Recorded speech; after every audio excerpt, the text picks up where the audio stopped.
¿Te ha pasado una vez que has perdido el norte en tus responsabilidades? ¿Que has perdido un poco la orientación? Puede ser en tus estudios, en tu trabajo o en relaciones. Estás yendo al colegio, al instituto, universidad o a tu trabajo, ya sea fuera o en casa, y todos los días te esfuerzas, bueno, igual no siempre, pero en general intentas ser buen estudiante, buen trabajador o buena ama de casa. Intentas cumplir con tus deberes y responsabilidades. Igual te sientes a veces como si estuvieras en una rueda de hámster.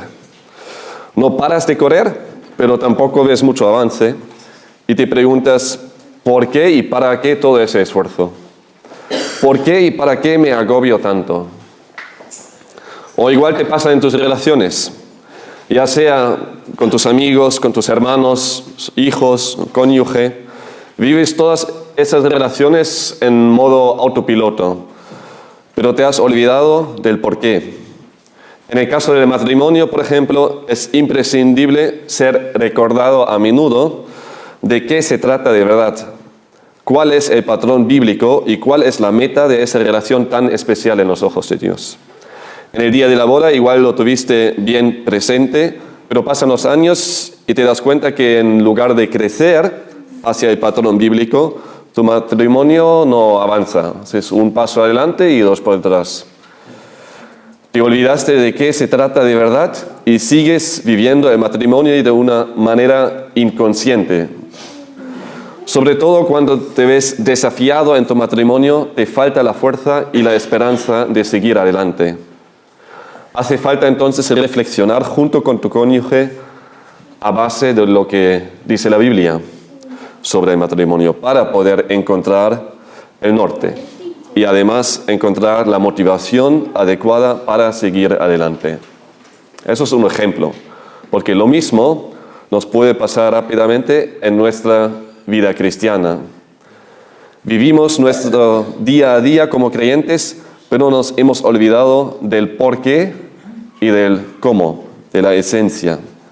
Como creyentes queremos vivir según la voluntad de Dios. Cada creyente genuino va a decir que sí, quiere cumplir la voluntad de Dios en su vida. Ningún creyente genuino lo va a negar, pero nos cuesta. Nos cuesta sobre todo cuando nos encontramos en desafíos por ello. Lo mismo pasaba a los receptores de la carta de 1 Pedro. Estaban en desafíos y necesitaban ser recordados y animados a vivir según la voluntad de Dios, aún en sus desafíos. Vamos a leer el texto de hoy que encontramos en 1 Pedro 4, los versículos 1 a 6. 1 Pedro 4, los versículos 1 a 6. Dice así la palabra.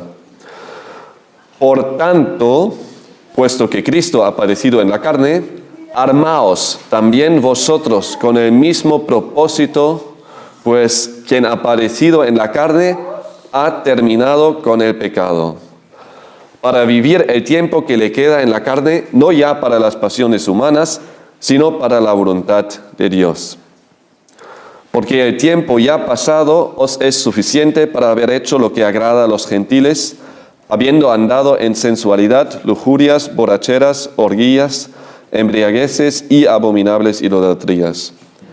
Y en todo esto se sorprenden de que no corráis con ellos en el mismo desenfreno de disolución y os ultrajan. Pero ellos darán cuenta a aquel que está preparado para juzgar a los vivos y a los muertos. Porque con este fin fue predicado el Evangelio aún a los muertos para que, aunque sean juzgados en la carne como hombres, vivan en el Espíritu conforme a la voluntad de Dios. Pedro sigue con el tema de sufrir injustamente por ser justo, por hacer lo correcto, teniendo a Cristo como el ejemplo perfecto, como lo subraya continuamente. El sermón de hoy se titula con Ármate con la mente de Cristo. Ármate con la mente de Cristo.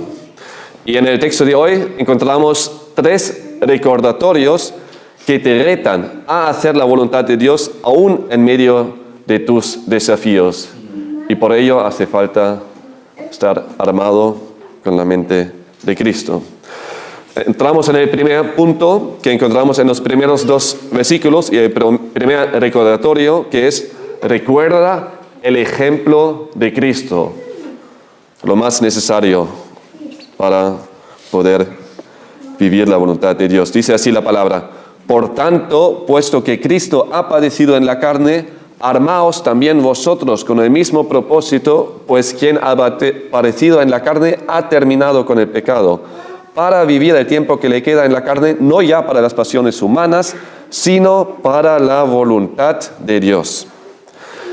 Pedro llama a sus hermanos que se armen, pero no con una espada o un arco en contra de los romanos, en contra de sus opresores, no. Que se armen con la mente de Cristo, porque sí están en una guerra espiritual. El verbo que tenemos traducido como armaos significa literalmente protegerse con armas o ponerse como armadura. Y en toda la Biblia, o en todo el Nuevo Testamento más bien, solo aparece una sola vez, aquí. Solo aquí en ese versículo, aunque en forma sustantiva, traducido como armas, sí aparece varias veces a lo largo del Nuevo Testamento, pero siempre se refiere a armas, ¿no? Con usar ese término del ámbito militar, Pedro subraya la importancia de la actitud necesaria que tienen que tener sus hermanos para poder enfrentar los desafíos en medio de su sufrimiento. Ya lo vimos en el versículo 13 del primer capítulo, donde Pedro les llamó a ceñir su entendimiento para la acción. En el Antiguo Oriente, la gente se vestían con ropas largas y holgadas. En ellas uno no necesariamente podía moverse bien, correctamente. Así que si querías caminar rápido o estar lo más despejado posible, te ceñías la túnica con un cinturón alrededor de la cintura y de esta manera uno se ciñó los lomos. Y de la misma manera, como lo hace aquí en el primer versículo del 4º capítulo del texto nuestro hoy, también les llamó en el primer capítulo a armarse. Alguien con los lomos ceñidos estaba preparado para reaccionar rápidamente y sin obstáculos, preparado para el combate, listo. Y no solo con su vestidura, sino también con la mente, porque cuando uno se pone la armadura, bueno, eso es lo que vemos por fuera, ¿no? Pero por dentro también se está preparando para la batalla. Y con ese lenguaje que Pedro usa a lo largo de la carta, lo está subrayando, que pongan su mente en la batalla, para el combate. Alguien que se pone la armadura es consciente del peligro que existe. Al mismo tiempo, o más bien por otro lado, el que no ve ningún peligro está tentado a bajar la guardia. Y es justo lo que el apóstol quiere que eviten, que no bajen la guardia. Con llamarles a armarse, les llama a la vez a no bajar la guardia y así estar en peligro de tropezar y caer en hábitos pecaminosos, en seguir las pasiones de la carne en las que vivían antes, en lugar de buscar la voluntad de Dios en su día a día. ¿Y con qué tienen que armarse? ¿Qué es lo que tienen que ponerse? Dice aquí, con el mismo propósito. El término aquí traducido como propósito también se puede traducir como actitud, principio o pensamiento, como lo traduce, por ejemplo, la Reina Valera 60. Pensamiento.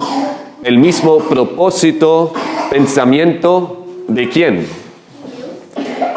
De Cristo, el capitán, el que ha padecido en la carne. Los padecimientos de Cristo son de hecho la base para el llamado de armarse. ¿Por qué armarse con la mente de Cristo? Puesto que Cristo ha padecido en la carne. Cristo mismo es la razón y el ejemplo a seguir. Él fue dispuesto a sufrir en la carne hasta morir. ¿Para qué? Para cumplir la voluntad de Dios en su vida. Y así nos sirve como ejemplo perfecto a seguir. Dispuestos a sufrir para cumplir la voluntad de Dios en nuestra vida. Entonces, eso es la meta. Queremos hacer la voluntad de Dios en nuestra vida. Y si eso conlleva padecimientos, sufrimientos, desafíos, hasta la misma muerte, que no nos pare. Que no haya nada en nuestra vida que nos pare a hacer la voluntad de Dios en nuestro día a día. Eso es la idea, el llamado. Y Cristo es el ejemplo perfecto para ello, porque Él hizo siempre, en cada instante, la voluntad de Dios. Estaba completamente dispuesto a hacer todo lo posible para hacer la voluntad de Dios, hasta sufrir la muerte en la cruz. Su actitud en sus padecimientos, es decir, estar dispuesto a sacrificarlo todo, hasta su propia vida, en búsqueda de vivir la voluntad de Dios. Y nos sirve como patrón. Pedro les llama a tener la misma actitud como Cristo, la actitud que mostró a través de su sufrimiento y muerte en la cruz. No les pide nada menos que estar dispuesto a sufrir por Cristo de la misma manera como Él sufrió para cumplir la voluntad de Dios. Entonces, hasta morir por Él. Que tengamos esa actitud. Y el que tiene la actitud de hasta dejar su vida, pues está dispuesto a dejar también todos los demás para Él. Que no tememos ni el sufrimiento ni la muerte,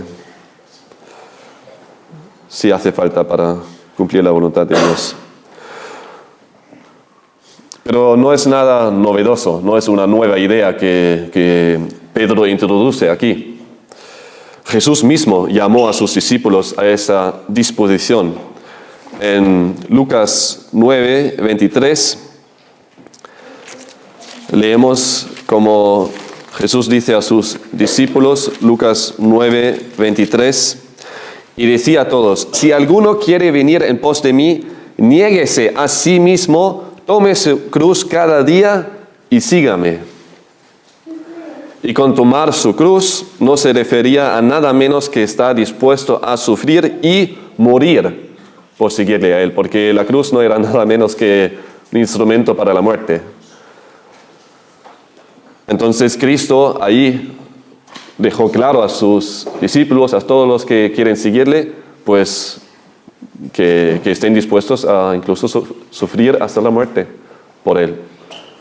Y eso fue antes de su crucificación. Y no solo Jesús y Pedro lo enseñaban, sino también el apóstol Pablo lo enseñó y también lo vivió. Como podemos leer en 2 Corintios 4, los versículos 8 a 12.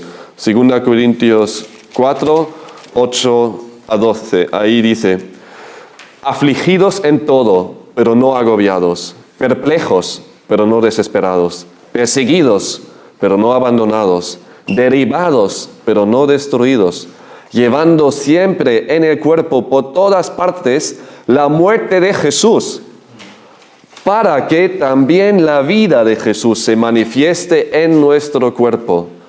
Porque nosotros que vivimos constantemente estamos siendo entregados a muerte por causa de Jesús, para que también la vida de Jesús se manifieste en nuestro cuerpo mortal. Así que en nosotros obra la muerte, pero en vosotros la vida. Qué pasaje más bonito, ¿no? El apóstol andaba con una conciencia diariamente de la muerte de Cristo. Y que tenga la misma actitud como su Señor. Tenía el ejemplo de Cristo presente todos los días. Y hacía falta para poder vivir esa vida que vivió y que todos tenemos que estar dispuestos a vivir. Buscar, hacer la voluntad de Dios hasta estar dispuesto a sufrir. Pedro sigue con la conjunción consecutiva, pues, introduciendo así un argumento cuando dice, pues quien ha padecido en la carne ha terminado con el pecado, para vivir el tiempo que le queda en la carne, no ya para las pasiones humanos, sino para la voluntad de Dios. La pregunta ahora es, ¿a qué se refiere con terminar con el pecado por haber padecido en la carne? Pues no es de todo claro, pero nos acercamos. Entendemos bien que en el caso de Cristo, su padecimiento tuvo por fin el terminar con el pecado, algo que nosotros jamás podemos lograr. No podemos acabar con el pecado igual como Cristo. ¿A qué se refiere entonces Pedro aquí? El comentarista Matthew Henry aclara aquí, puesto que Cristo al morir acabó con el pecado, también nosotros, incorporados por el bautismo a su muerte, hemos de romper con el pecado. En otras palabras, el pecado como actitud es incompatible con la nueva vida del creyente. No hay creyente genuino que vive en el pecado constantemente, sin arrepentirse. No hay. Vimos en el último sermón, cuando estudiamos el pasaje anterior, como Pedro habló tanto sobre la muerte de Cristo como también sobre el bautismo, enfatizando así nuestra unión con Cristo. Con Él morimos y lo mostramos en el bautismo. Algo que a lo largo de la carta subraya a menudo, la unión del cristiano con Cristo. Y eso es prácticamente la clave para toda la carta, porque está usando a Cristo para animar, para exhortar, para todo.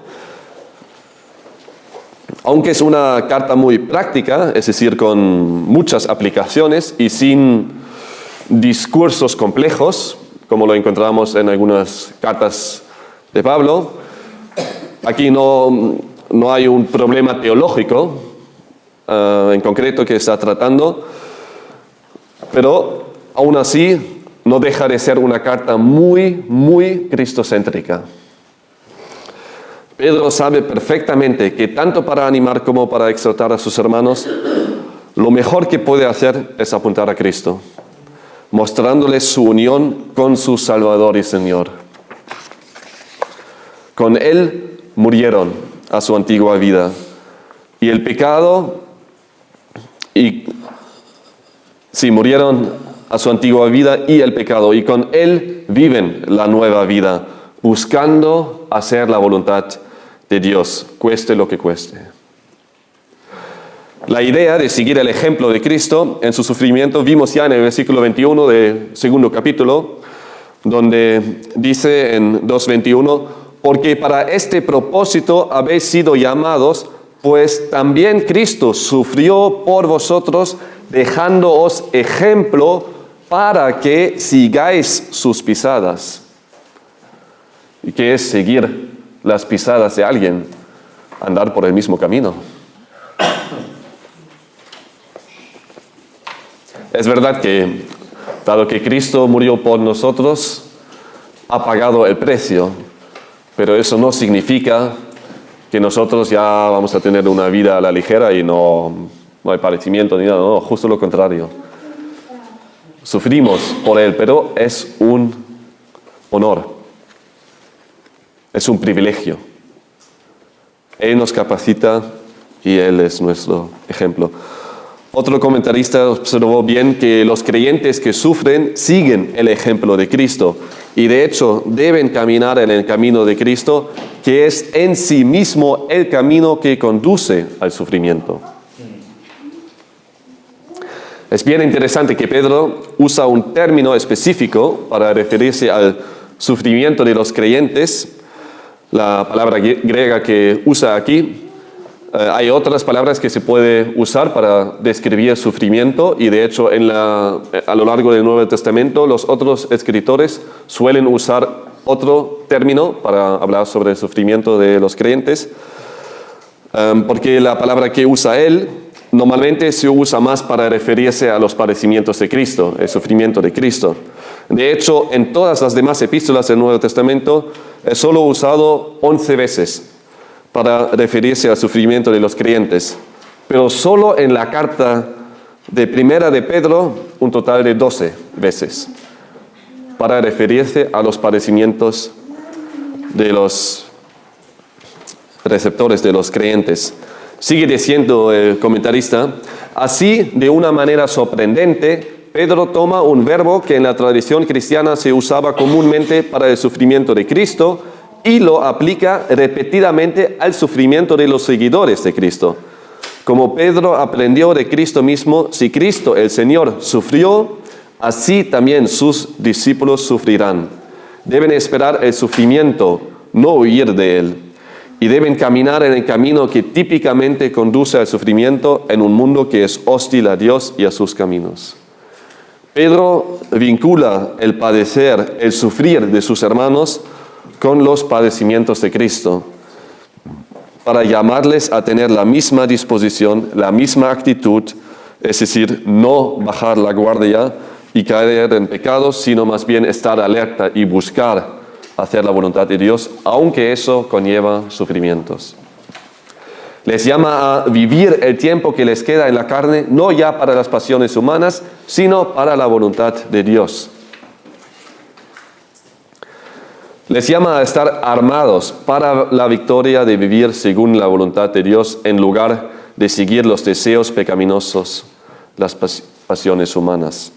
Esa exhortación vimos ya en los versículos 14 a 15, o más bien, 14 a 16 del primer capítulo, donde dice en 1 Pedro 1, 14 a 16, como hijos obedientes, no os conforméis a los deseos que antes teníais en vuestra ignorancia, sino que, así como aquel que os llamó es santo, así también sed vosotros santos en toda vuestra manera de vivir, porque escrito está, sed santos porque yo soy santo.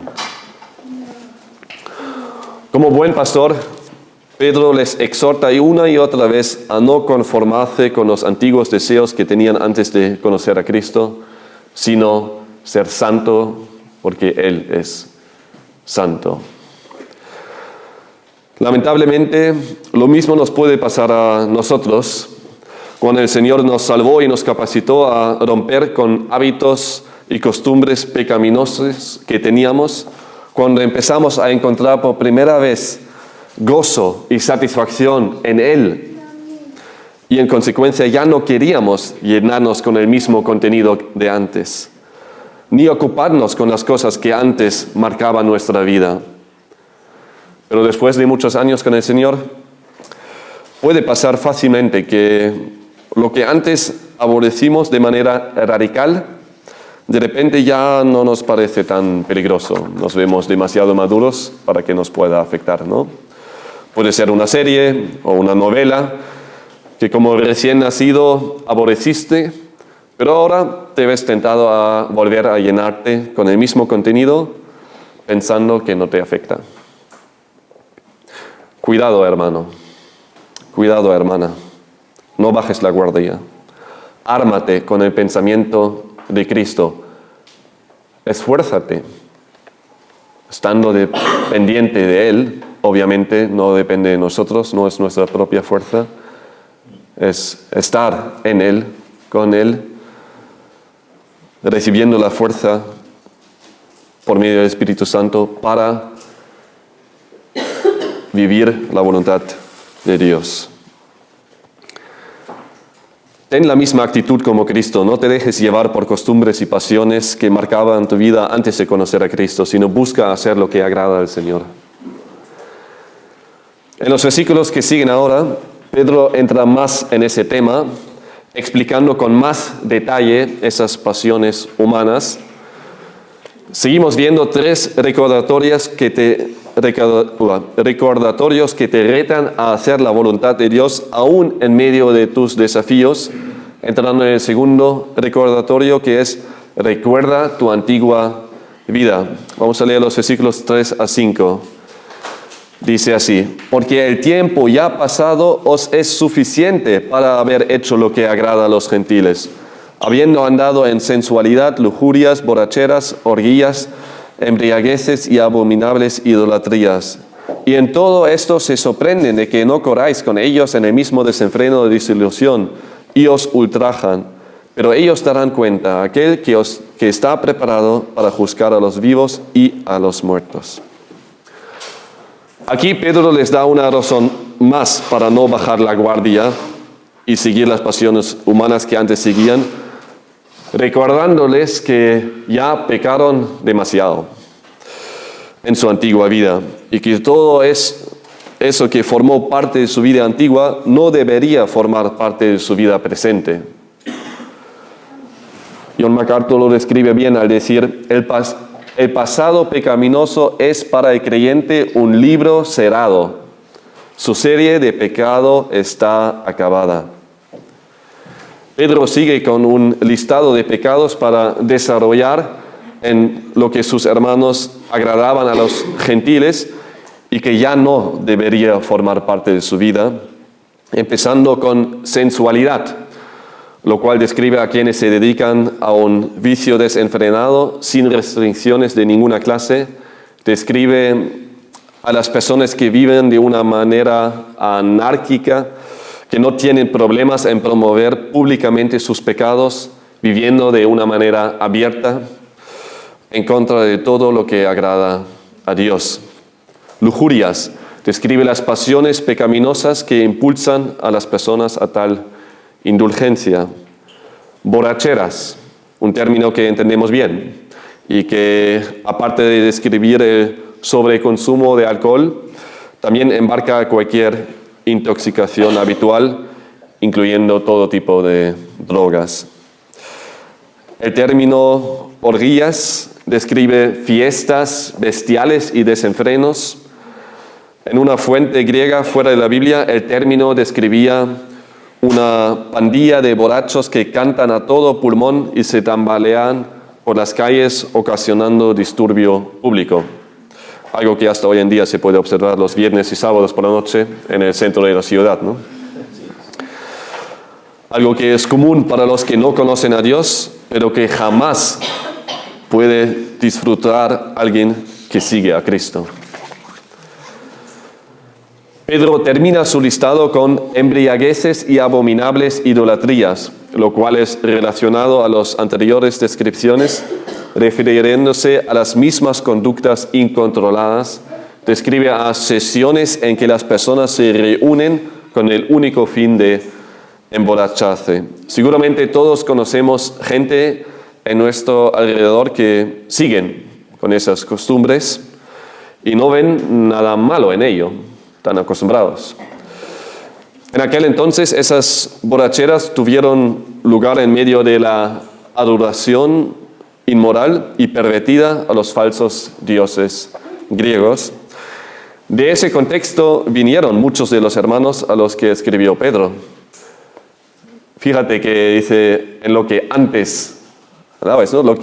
Ellos hicieron todo eso. No, la gran mayoría de ellos eran cristianos de primera generación, o igual todos. No crecieron en casas cristianas y vivían igual que los demás, sin nada distinto, sino igual que los demás. Y todo lo que describió aquí es lo que vivían, estaban en ello. Y estaban tentados a volver a algunas costumbres, igual no a toda esa vida antigua, pero sí tentados en unos aspectos, y igual por familiares, amigos que insistían en que vuelvan,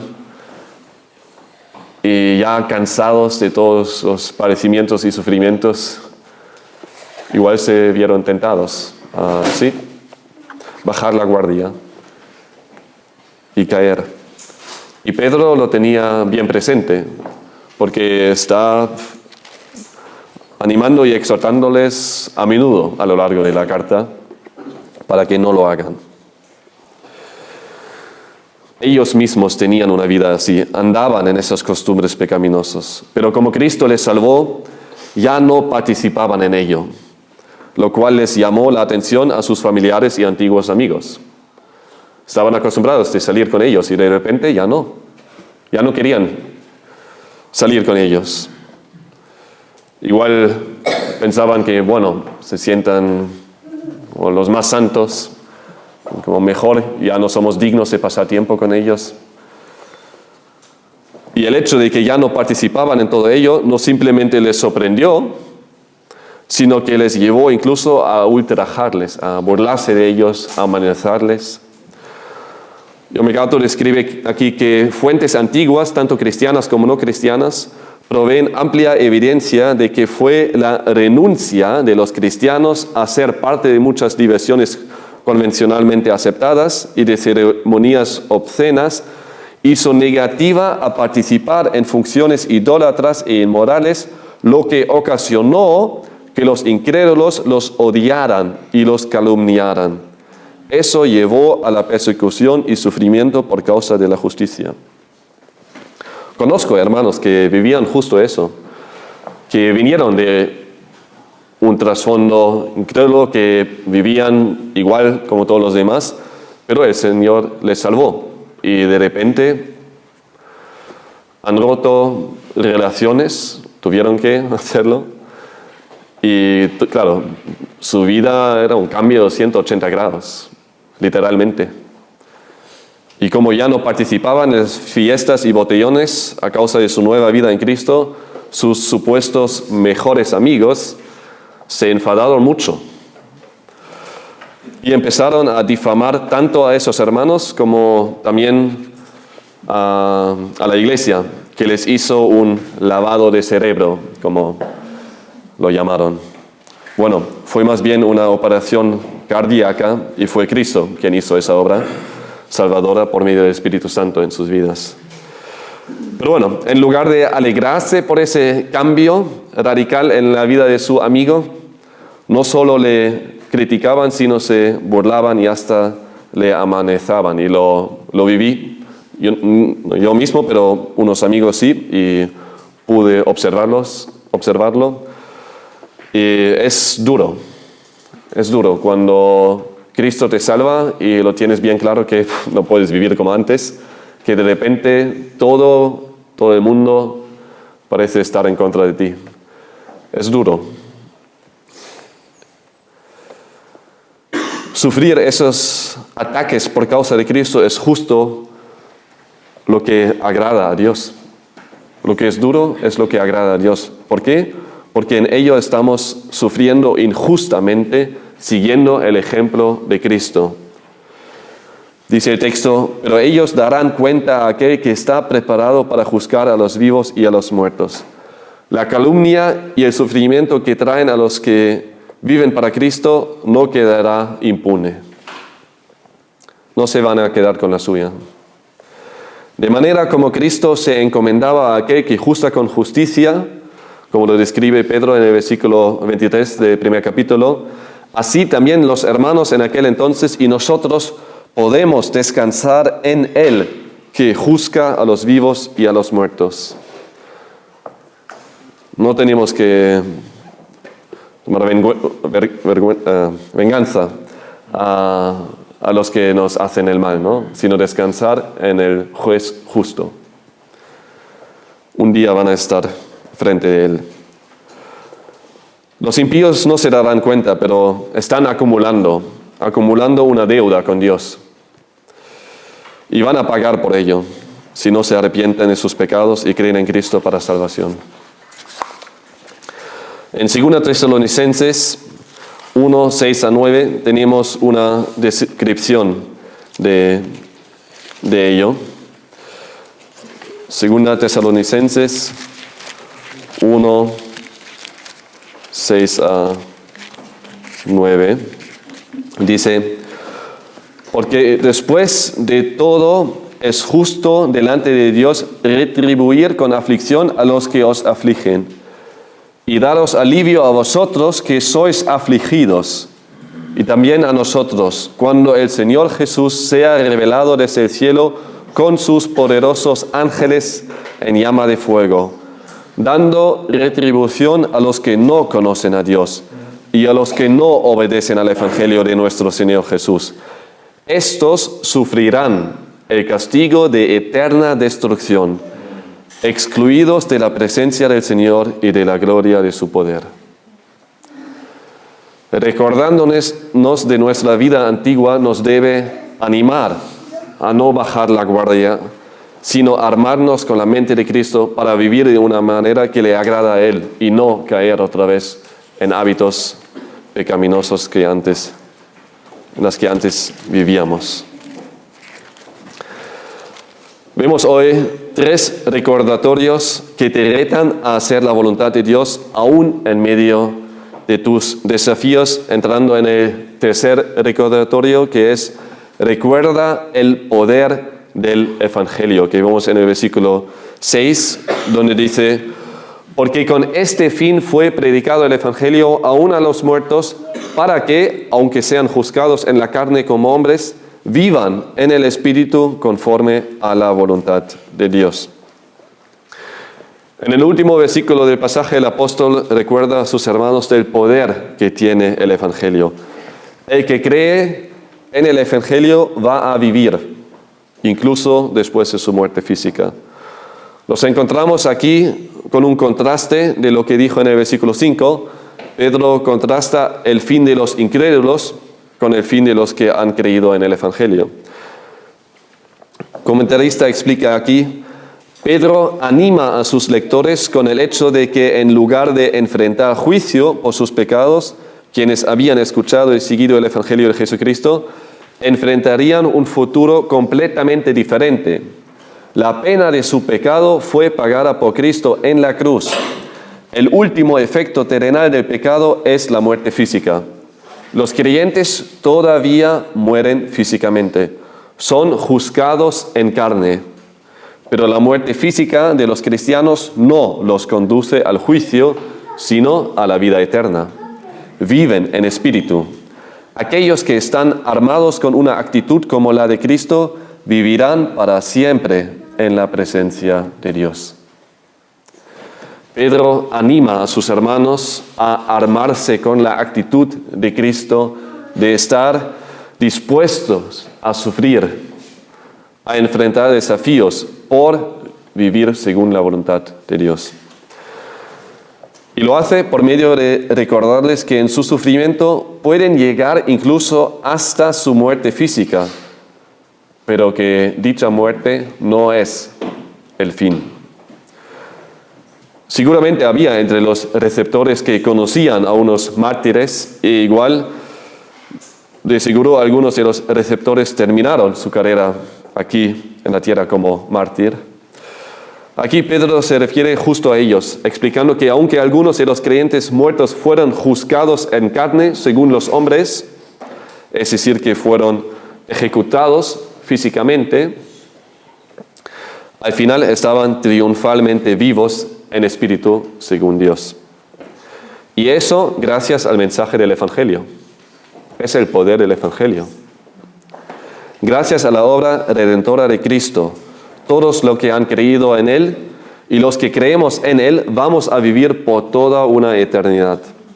Todos los que creen en Jesucristo, que fue enviado al mundo por el Padre para vivir una vida perfecta, cumpliendo la voluntad de Dios en todo lo que hizo, para hacer el sacrificio perfecto, el Cordero de Dios, para morir por nuestros pecados, para pagar el precio. La única manera para que nosotros podamos tener paz para con Dios. Y te quiero llamar, si todavía sigues con tus pecados, tu rebeldía, viviendo una vida que no agrada a Dios, te llamo a mirar a la cruz, a mirar a Cristo, quien padeció y pagó el precio de tus pecados para, si te arrepientes y crees en Él, puedas tener una vida eterna. Porque Él no solo murió, sino resucitó. Venció la muerte y el pecado para que podamos tener paz para con Dios por medio de Él. Necesitamos ser recordados a menudo del Evangelio para poder vivir según la voluntad de Dios. El Evangelio es necesario para salvación y también para santificación. Gracias al Evangelio podemos conocer a Dios y temerle, para no tener que temer a nadie ni nada, ni siquiera la muerte. Espero que estés animado a vivir según la voluntad de Dios, por haber sido recordado por medio del texto del ejemplo perfecto de Cristo, de tu vida antigua y del poder del Evangelio. Te quiero retar a pensar en ello. Igual puedes encontrar hoy un momento cuando estés en casa y repasando el texto, piensas en Cristo, en su ejemplo, como Él fue dispuesto a sufrir para cumplir la voluntad de Dios en su vida, y que sigas su ejemplo. Después, piensa en tu vida antigua, cómo vivías en el pecado antes de conocer a Cristo. ¿De verdad merecía la pena? ¿Te ha servido de algo esa vida en pecado? Piensa en ello y examínate si te ves inclinado a costumbres y hábitos pecaminosos que antes te acompañaban, que en tu vida antes de Cristo te caracterizaban. Si es así, si encuentras esa inclinación, arrepiéntate, encuentra perdón por tus pecados y ánimo en Cristo. No bajes la guardia. Y por último, te quiero animar a pensar en el poder del Evangelio, que te salvó y que te garantiza una vida eterna al lado de Cristo, tu Salvador y Señor. Ni siquiera la muerte es más poderoso que el Evangelio, que la obra redentora de Cristo. Te quiero animar a encontrar ánimo en el Evangelio para poder seguir adelante, para poder seguir el ejemplo de Cristo y vivir según la voluntad de Dios en tu día a día. Hermano, hermana, ármate con la mente de Cristo. Piensa como Él para poder vivir como Él, cumpliendo la voluntad de Dios, estando dispuesto incluso a sufrir por ello, si hace falta. Oramos. Gracias, Señor, gracias por habernos dado el ejemplo perfecto.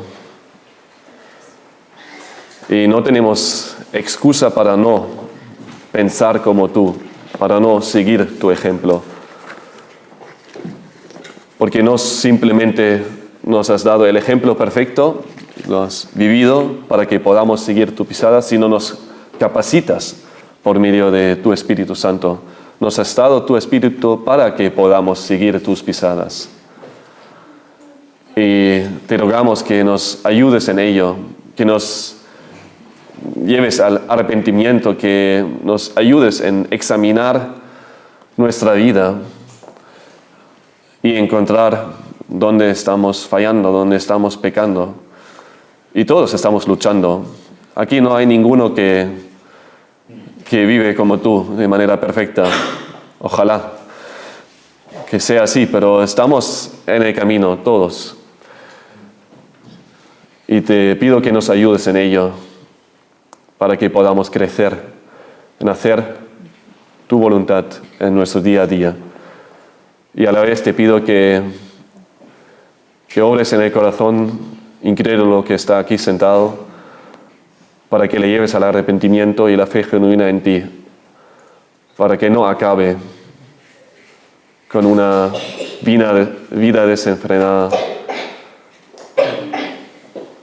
y que no acumule más pecados, sino que lleve todos sus pecados delante de ti a la cruz para encontrar perdón y paz para con Dios. Gracias, Señor, por ser un Dios redentor. En ti confiamos y en tu nombre oramos. Amén.